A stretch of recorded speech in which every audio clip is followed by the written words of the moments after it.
माँ शारदे को नमन।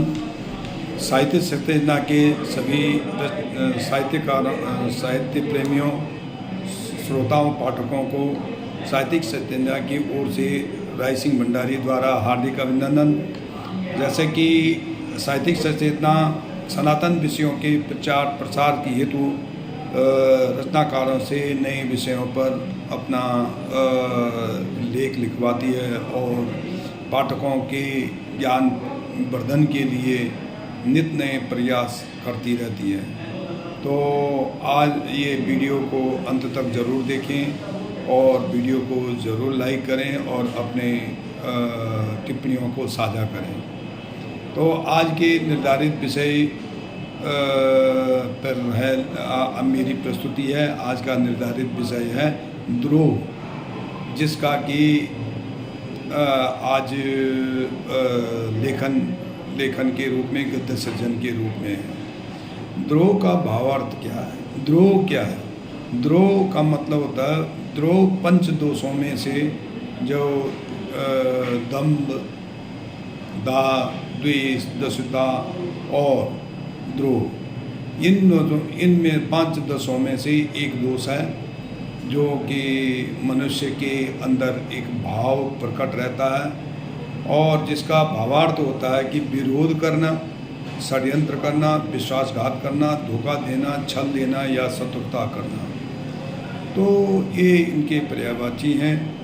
और द्रोह में एक दूसरे के प्रति शत्रुता का भाव होता है और जो छोटा वर्ग होता है बड़े वर्ग से जो द्रोह करता है वही उसका आशय है। द्रोह के प्रकार, द्रोह बहुत प्रकार के होते हैं। किसी भी व्यक्ति समाज में राज्य के प्रति विश्वासघात, षड्यंत्र एवं छल, शत्रुता निकालना, अपने पिता के प्रति, अपने भाइयों के प्रति द्वेष रखना या उनका अपमान करना, अपने देश के प्रति अपमान करना, अपने कुल के प्रति अपमान करना या अपने बड़े के प्रति अपमान करना, ही सारे द्रोह कहलाते हैं। तो द्रोह के प्रकार हैं। पहला राजद्रोह या देशद्रोह। अपने देश में रह करके देश के शत्रुओं से मित्रता करना, अपने देश के संपत्ति को नुकसान पहुंचाना, हानि पहुंचाना, अपने ध्वज का अपमान करना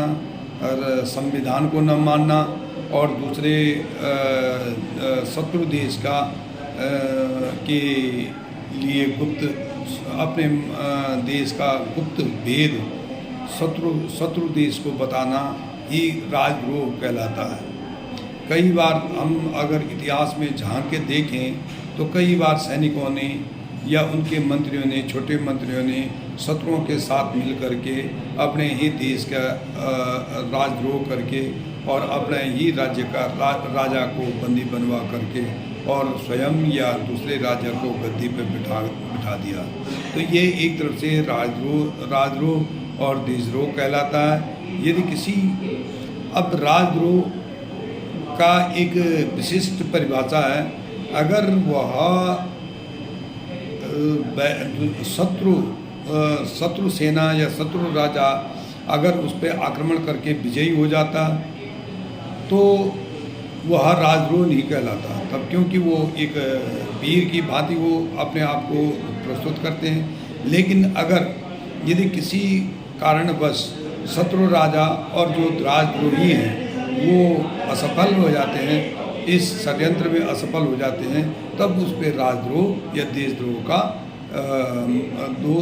दोष लगाया जाता है। तो राजद्रोह और देशद्रोह यही द्रोह वो हैं जो कि अपने देश में कहते हैं जिस थाली में खाना उस थाली में छेद करना ही राजद्रोह कहलाता है। दूसरा विद्रोह है। विद्रोह जनता, राजद्रोह से न्यूनतर विद्रोह है, क्योंकि राजद्रोह में तो एक सेना शत्रु सेना के साथ, शत्रु राज्य के साथ मिलकर के उसका गुप्त भेद बता करके किया जाता है। लेकिन विद्रोह एक होता है कि शत्रु के राजा के साथ मिलकर के ही अपने राजा के प्रति उसके कोई अपना वो प्रकट करना ही एक विद्रोह कहलाता है। जैसे उसके हथियार हैं, आप समझ लो अनशन, हड़ताल, भूख हड़ताल धरना, जुलूस, प्रदर्शन आदि जो है ये उसके हथियार होते हैं, या इनसे वो जो है विरोध प्रदर्शन कर सकते हैं, आक्रोश प्रकट कर सकते हैं। जैसे भ्रष्ट राजा है, और भ्रष्ट राजा अगर हो जाता है तो प्रजा जो है विद्रोह पे आ जाती है और उसका तख्ता पलट सकती है। तीसरा होता है कुलद्रोह। कुलद्रोह मतलब एक भाई, छोटा भाई बड़े भाई के प्रति अपमानजनक बात करे, या अपने पिता के प्रति, अपनी माता के प्रति, अपने घर के सगे संबंधियों के प्रति जो भी भाव प्रकट करे या उनको अपमानित करे, तो वह कुलद्रोह कहलाता है। इसमें कई बार क्या हो जाता है कि पड़ोसियों के बहकाने में आकर के, सगे संबंधियों के बहकाने में आकर के, या किसी परिवार के शत्रु के द्वारा बहकाने में आकर के, और वो अपने परिवार की ही खिल्ली उड़ाता है, या अपने परिवार को ही अपमान करता है, तो वो एक कुलद्रोह कहलाया जाता है। और चौथा होता है ईशद्रोह। ईशद्रोह होता है कि जो कोई व्यक्ति ईश्वर का अनादर कर दे, उसके किसी पूजा में विघ्न बाधा डाले, यज्ञ को अपवित्र करे, तो ये ईशद्रोह कहलाता है। धार्मिक पुस्तकों को जलाना, मूर्ति को खंडित करना, ये सब ईशद्रोह कहलाती है। ईश निंदा करना ही भी ईशद्रोह कहलाता है। तो इस प्रकार का सारांश है कि द्रोह का अर्थ है एक वर्ग का दूसरे वर्ग के प्रति विद्रोह करना, विरोध करना ही द्रोह कहलाता है। एक व्यक्ति का अपने परिवार के प्रति, एक प्रजा का राजा